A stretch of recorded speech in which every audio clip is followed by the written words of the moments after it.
আসসালামু আলাইকুম। এটিএন বাংলা সংবাদে সবাইকে স্বাগত জানাচ্ছি আফরোজ আক্তার কামাল। শুরুতে বিআরবি কেবলস সংবাদ শিরোনাম। খুব শিগগিরই দেশে ফিরবেন তারেক রহমান, জানালেন আমির খুসরু। দলের পক্ষ থেকে নেওয়া হচ্ছে প্রস্তুতি।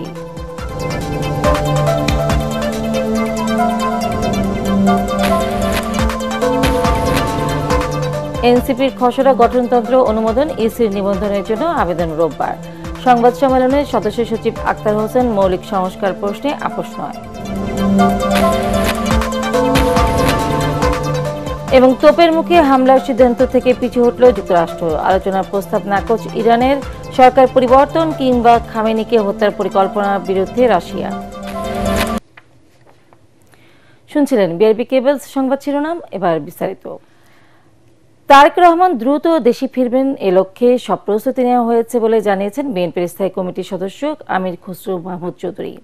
রাজধানীর কাঁটাবনে গণফোরাম সভাপতি প্রয়াত মোস্তফা মহসিন মন্টুর স্মরণে আয়োজিত দোয়া মাহফিলে অংশ নিয়ে তিনি একথা বলেন। আমির খুসরু বলেন, বিএনপি সহ দেশের সকল মানুষ তারেক রহমানের জন্য উন্মুখ হয়ে অপেক্ষা করছে।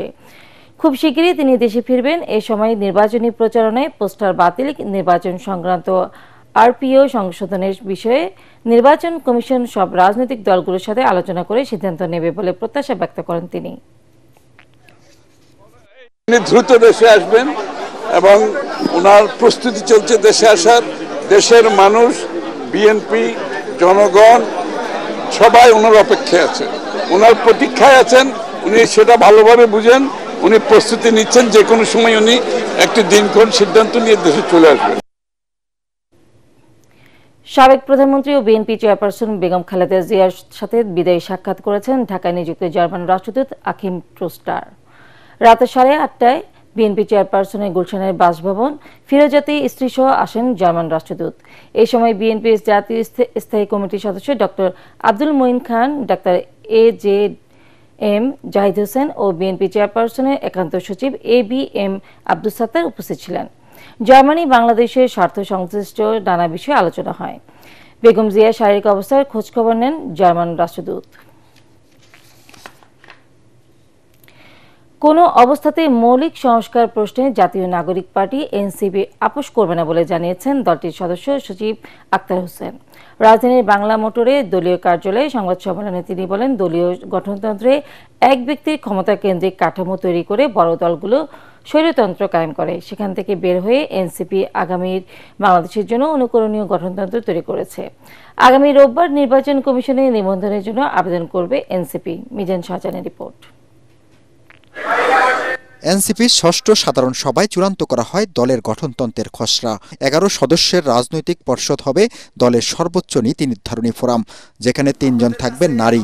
সংবাদ সম্মেলনে দলের সদস্য সচিব আক্তার হোসেন বলেন, অনেক দলের মধ্যে গণতন্ত্র চর্চায় চরম আকারে গাফিলতি লক্ষ্য করা যাচ্ছে। অনেক রাজনৈতিক দল নিজেদের মধ্যকার গণতন্ত্র চর্চার ক্ষেত্রে সর্বোচ্চ গাফিলতির পরিচয় দিয়ে থাকে এবং গণতন্ত্রের কথা বলে নিজেদের দলের মধ্যে স্বৈরতান্ত্রিক পরিবেশ বজায় রেখে এক ব্যক্তিকেন্দ্রিক দলীয় কাঠামো প্রণয়ন করে বাংলাদেশের মানুষের গণতন্ত্রের আশা এবং গণতন্ত্রকে তারা চূড়ান্তভাবে অবহেলিত অবস্থায় পর্যবেসিত করে।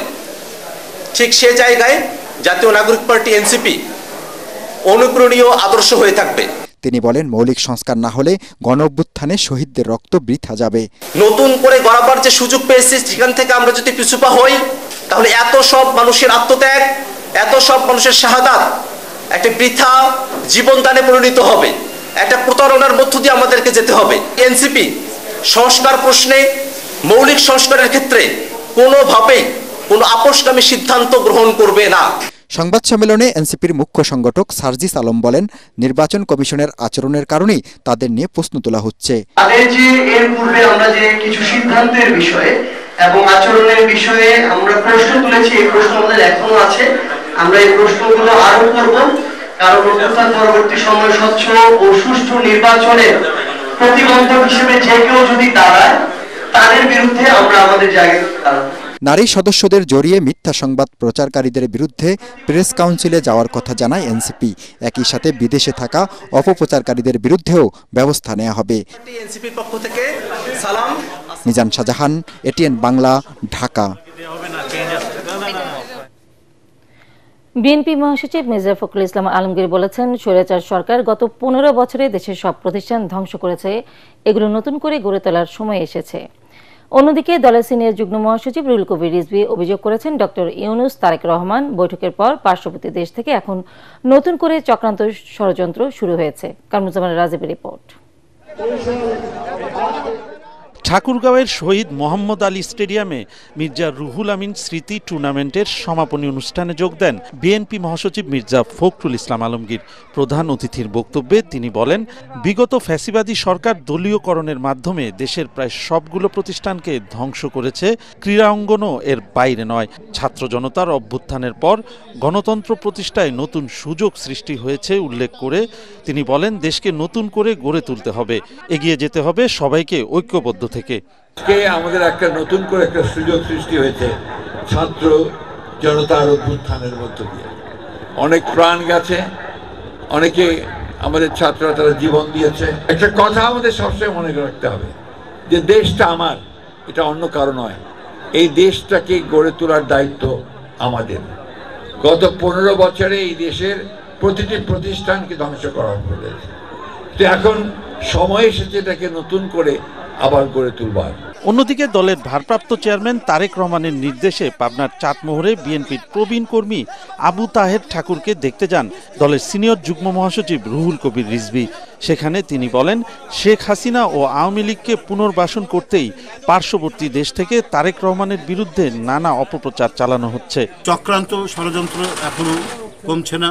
পার্শ্ববর্তী দেশ তারা যখনই দেখেছে ডক্টর ইউনূস সাহেব এবং তারেক রহমান সাহেবের বৈঠক হয়েছে, এখন আমাদের ভারপ্রাপ্ত চেয়ারম্যান তারেক রহমানের নামে অসংখ্য কুৎসা এবং অপপ্রচার সেখান থেকে চালানো হচ্ছে।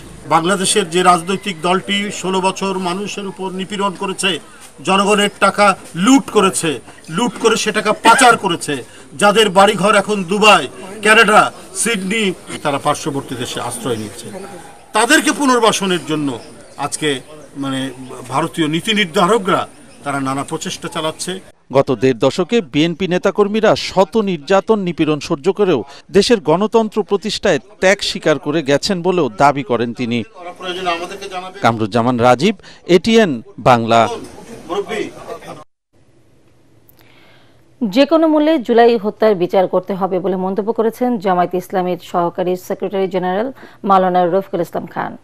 শুক্রবার নারায়ণগঞ্জের রূপগঞ্জে উপজেলা জামায়াত আয়োজিত কর্মী সম্মেলনে তিনি মন্তব্য করেন। রূপগঞ্জ আসনে জামায়াত মনোনীত জাতীয় সংসদ সদস্য পদপ্রার্থী আনোয়ার হোসেন মোল্লার সভাপতিত্বে সম্মেলনে কেন্দ্রীয় নির্বাহী পরিষদ সদস্য সাইফুল আলম খান মিলন, কর্ম পরিষদ সদস্য মোহাম্মদ আব্দুল জব্বার এবং শুরা সদস্য মোহাম্মদ মমিনুল হক সরকার বক্তব্য রাখেন।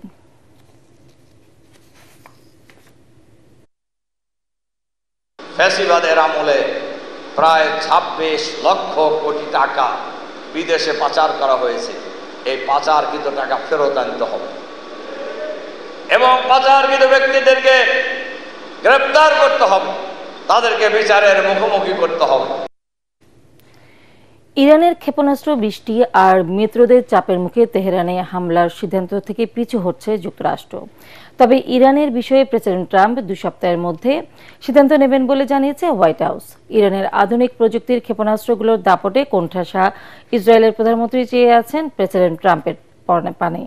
ইরানের সর্বোচ্চ ধর্মীয় নেতা আয়াতুল্লাহ আলী খামেনির দাবি, ইসরায়েলের আকাশে তাদের মিসাইলের খেলা আনন্দিত করেছে বিশ্বের বহু মানুষকে। এদিকে ব্রিগেডিয়ার জেনারেল মাজিদ খাদেমিকে আইআরজিসির নতুন সামরিক গোয়েন্দা প্রধান নিয়োগ দিয়েছে ইরান। বিস্তারিত শরীফুল ইসলামের প্রতিবেদনে।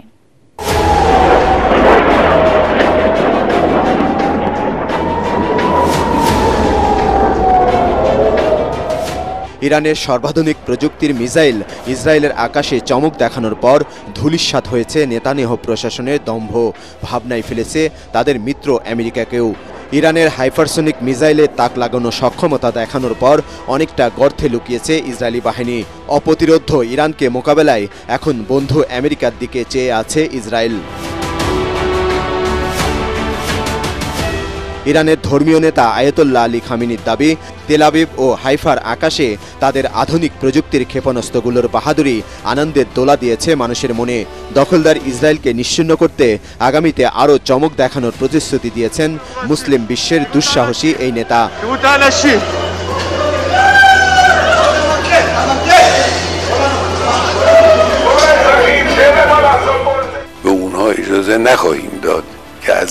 গাজায় সন্ত্রাসী ইহুদিবাদীদের গণহত্যায় ৬০,০০০-এরও বেশি ফিলিস্তিনির প্রাণহানি হয়েছে। এবার জায়নবাদীদের উপর ইরানের হামলায় মানুষের উল্লাস দেখছে বিশ্ব। ইসরায়েলে ইরানের সফল অভিযান আর তেহরানে যুক্তরাষ্ট্রের হামলার অনুমোদনে মৃত্যুদের চাপের মুখে পড়েছেন মার্কিন প্রেসিডেন্ট ডোনাল্ড ট্রাম্প। রাশিয়া, চীন ও উত্তর কোরিয়ার মতো পরাশক্তি সরাসরি ইরানের পক্ষ নেওয়ায় তেহরানে হামলার বিষয়ে দ্বিধায় পড়েছেন তিনি। যুক্তরাজ্য সহ ইউরোপের দেশগুলো ইরানে সামরিক অভিযানে সমর্থন না দেওয়ায় প্রেসিডেন্ট ট্রাম্প এখনই চূড়ান্ত সিদ্ধান্ত নিচ্ছেন না বলে জানিয়েছেন হোয়াইট হাউসের প্রেস সেক্রেটারি। ইরানের সঙ্গে খুব দ্রুতই আলোচনা হওয়ার একটি সম্ভাবনা রয়েছে, তাই এখনই ইরানের বিষয়ে প্রেসিডেন্ট ট্রাম্প সিদ্ধান্ত নিচ্ছেন না। এজন্য আরও 2 সপ্তাহ সময় নিয়েছেন তিনি। এদিকে বৃহস্পতিবার রাতেও ইরানে পারমাণবিক স্থাপনা সহ বিভিন্ন এলাকায় হামলা চালিয়েছে ইসরায়েল। ইরানের আরাক পানি বিদ্যুৎ কেন্দ্র ধ্বংসের দাবি করেছে তারা। অন্যদিকে ইরানের ক্ষেপণাস্ত্রের আঘাতে ক্ষতিগ্রস্ত হয়েছে ইসরায়েলের বীরশেভা শহরের একটি হাসপাতাল। এরপর সেখান থেকে সরিয়ে নেওয়া হয় অনেক রোগীকে। ক্ষতিগ্রস্ত হাসপাতাল ঘুরে দেখেন ইসরায়েলি প্রধানমন্ত্রী।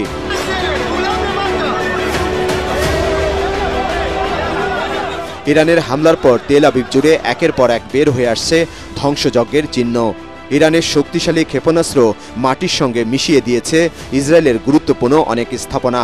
দেশ ছেড়ে পালিয়ে যাচ্ছে বহু ইসরায়েলি, আশ্রয় নিয়েছেন বাংকার সহ বিভিন্ন নিরাপদ কেন্দ্রে।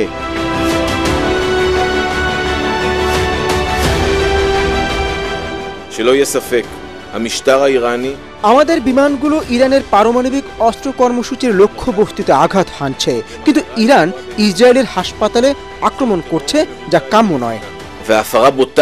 শেষ পর্যন্ত যুক্তরাষ্ট্র যদি ইরানে হামলা চালায়, তাহলে মধ্যপ্রাচ্যে মার্কিন ঘাঁটিগুলোতেও হামলা শুরু করবে ইরান। যুক্তরাষ্ট্র ও ইরানের মধ্যে যুদ্ধ বাঁধলে তেহরান শেষ পর্যন্ত টিকতে না পারলেও লড়াইটা সহজ হবে না ওয়াশিংটনের জন্যও। শরীফুল ইসলাম, এটিএন বাংলা। ইসরায়েলি হামলা বন্ধ না হওয়া পর্যন্ত যুক্তরাষ্ট্রের সঙ্গে কোনো আলোচনায় বসবে না ইরান। সামরিক বাহিনীর এলিট ফোর্স IRGC এর গোয়েন্দা বিভাগের প্রধান হিসেবে ব্রিগেডিয়ার জেনারেল মাজিদ খাদেমিকে নিয়োগ দিয়েছে তেহরান। সংঘাত পরিস্থিতির কারণে ইরানে নিজেদের দূতাবাসে সাময়িকভাবে বন্ধ ঘোষণা করেছে 6টি দেশ। এদিকে ইরানে যুক্তরাষ্ট্রের কৌশলগত পারমাণবিক অস্ত্র ব্যবহার বিপর্যয় ডেকে আনবে বলে সতর্ক করেছে রাশিয়া। আরও জানাচ্ছেন আশিকুর রহমান।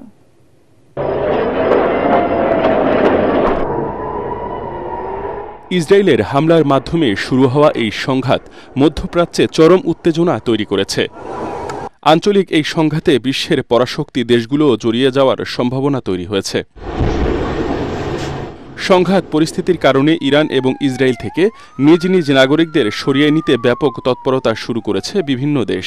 চীন এ পর্যন্ত ইরান থেকে 1600 জন এবং ইসরায়েল থেকে বেশ কয়েক শত নাগরিককে সরিয়ে নিয়েছে।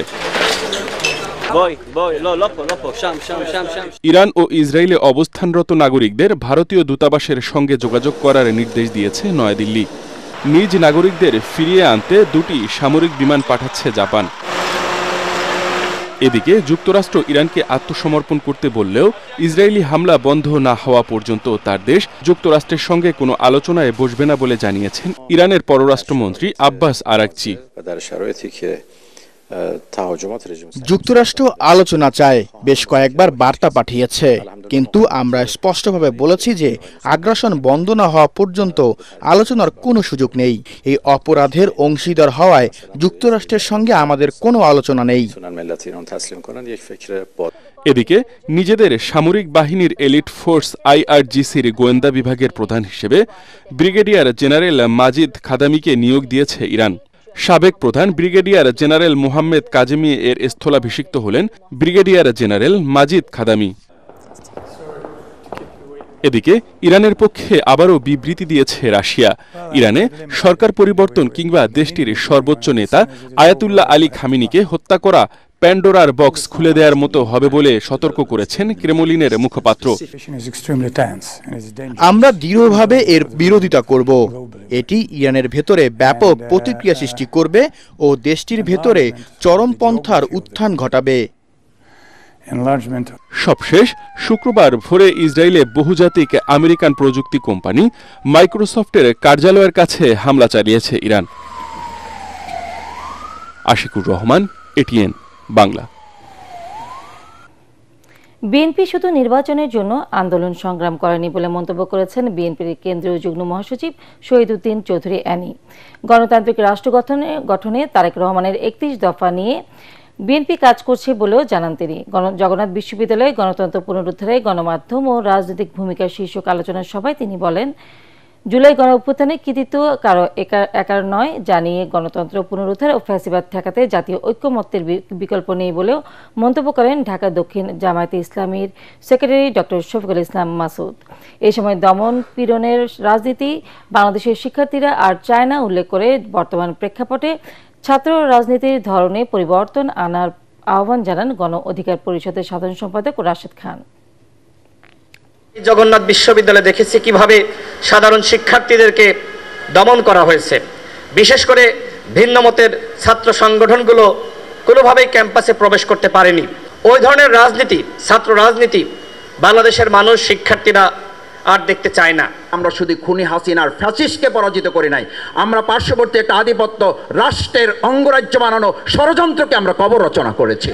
রাজনৈতিক দলের মধ্যে পক্ষ থাকবে, বিপক্ষ থাকবে, সরকারি দল থাকবে, বিরোধী দল থাকবে, কিন্তু সেখানে সমালোচনাটা এমন হতে হবে যেমন সেই সমালোচনার মধ্যে শ্রদ্ধা থাকে, সম্মান থাকে। এবার আন্তর্জাতিক সংবাদ।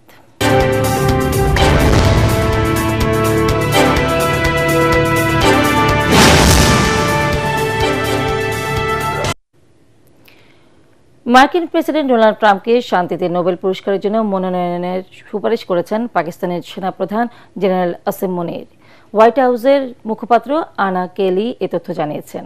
তিনি জানান, গত মাসে ভারত ও পাকিস্তানের মধ্যে সম্ভাব্য পারমাণবিক যুদ্ধ প্রতিহত করার ক্ষেত্রে কূটনৈতিক ভূমিকার জন্য ট্রাম্পকে নোবেল শান্তি পুরস্কারের জন্য মনোনীত করার আহ্বান জানিয়েছেন পাক সেনাপ্রধান। এর আগে হোয়াইট হাউসে পাকিস্তানের সেনাপ্রধানকে সব রীতি ভেঙে স্বাগত জানান প্রেসিডেন্ট ডোনাল্ড ট্রাম্প। নোবেল শান্তি পুরস্কার সাধারণত 4টি মূল ক্ষেত্রে অবদান রাখার জন্য দেয়া হয়ে থাকে। এই ক্ষেত্রগুলো হলো অস্ত্র নিয়ন্ত্রণ ও নিরস্ত্রীকরণ, শান্তি আলোচনার প্রচেষ্টা, গণতন্ত্র এবং মানবাধিকার রক্ষা এবং একটি সুসংগঠিত ও শান্তিপূর্ণ বিশ্ব গঠনের জন্য কাজ করা। পার্বত্য চট্টগ্রাম চুক্তি বাস্তবায়নের রূপরেখা দিতে সরকারের প্রতি আহ্বান জানিয়েছেন টিআইবির নির্বাহী পরিচালক ডক্টর ইফতেখারুজ্জামান। চ্যালেঞ্জ থাকলেও জুলাই বিপ্লবের পর বৈষম্যহীন বাংলাদেশ গড়ার লক্ষ্য বাস্তবে রূপ দিতে সরকারকে উদ্যোগী হওয়ার তাগিদ দেন তিনি। ধানমন্ডিতে উইমেন্স ভলান্টারি অ্যাসোসিয়েশন মিলনায়তনে আদিবাসী ফোরাম আয়োজিত আলোচনায় সংগঠনটির নেতারা বলেন, পার্বত্য চট্টগ্রাম জনসংহতি সমিতির সঙ্গে দ্রুত আলোচনা করে শান্তি চুক্তি বাস্তবায়ন করতে হবে। সরকার তো সরকার পিছনে যে শক্তি, সেই পাওয়ার মধ্যে যারা সবচেয়ে বেশি ক্ষমতাবান, সবচেয়ে শক্তিশালী, তাদের কাছে আদিবাসী শব্দটা, আদিবাসী অধিকারটা কতটুকু গ্রহণযোগ্য সেটা নিয়ে প্রশ্ন আছে। অন্তর্বর্তীকালীন সরকারের কাছ থেকে আমি এখনো আশা করতে চাই তারা কিছু করবেন। পার্বত্য চুক্তি বাস্তবায়নের পথরেখা বা অন্ততপক্ষে কিছু কিছু মৌলিক ক্ষেত্রগুলোতে। এবার খেলার খবর।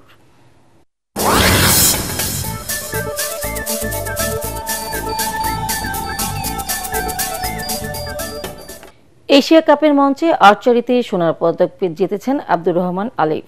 সিঙ্গাপুরে চলমান এশিয়া কাপ আর্চারির রিকার্ভ পুরুষ এককের ফাইনালে আলিফ 6-4 সেট পয়েন্টে হারিয়েছেন জাপানের মিয়াতা গাকুতোকে। প্রথম 2 সেটে দারুণভাবে এগিয়েছিলেন আলিফ, এরপরই ঘুরে দাঁড়ান জাপানি আর্চার। 2 সেট জিতে খেলায় সমতা আনেন। এরপর পঞ্চম সেটে গড়ায় খেলা, সেখানে রুদ্ধশ্বাস শেষ শটে আলিফ মারেন 29 আর গাকুতো 26 করেন। বিকেএসপি থেকে উঠে আসা আর্চার আলিফের এর আগে গত বছর 30 সেপ্টেম্বর এশিয়ান যুব আর্চারি চ্যাম্পিয়নশিপে রিকাপ এককের ফাইনালে হেরেছিলেন চীনা তাইপের আর্চারের কাছে।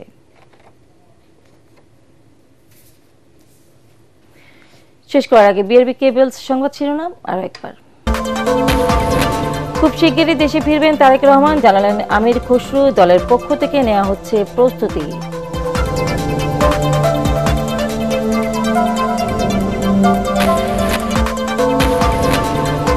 এনসিপির খসড়া গঠনতন্ত্র অনুমোদন, ইসির নিবন্ধনের জন্য আবেদন রোববার। সংবাদ সম্মেলনে সদস্য সচিব আক্তার হোসেন, মৌলিক সংস্কার প্রশ্নে আপোষ নয়। এবং তোপের মুখে হামলার সিদ্ধান্ত থেকে পিছু হটল যুক্তরাষ্ট্র, আলোচনার প্রস্তাব নাকচ ইরানের। সরকার পরিবর্তন কিংবা খামেনিকে হত্যার পরিকল্পনার বিরুদ্ধে রাশিয়া। পরবর্তী সংবাদ দেখার আমন্ত্রণ জানিয়ে এখনকার মতো শেষ করছি এটিএন বাংলা সংবাদ। ইউটিউবে দেখতে ব্রাউজ করুন youtube/এটিএন বাংলা নিউজ। ধন্যবাদ সবাইকে।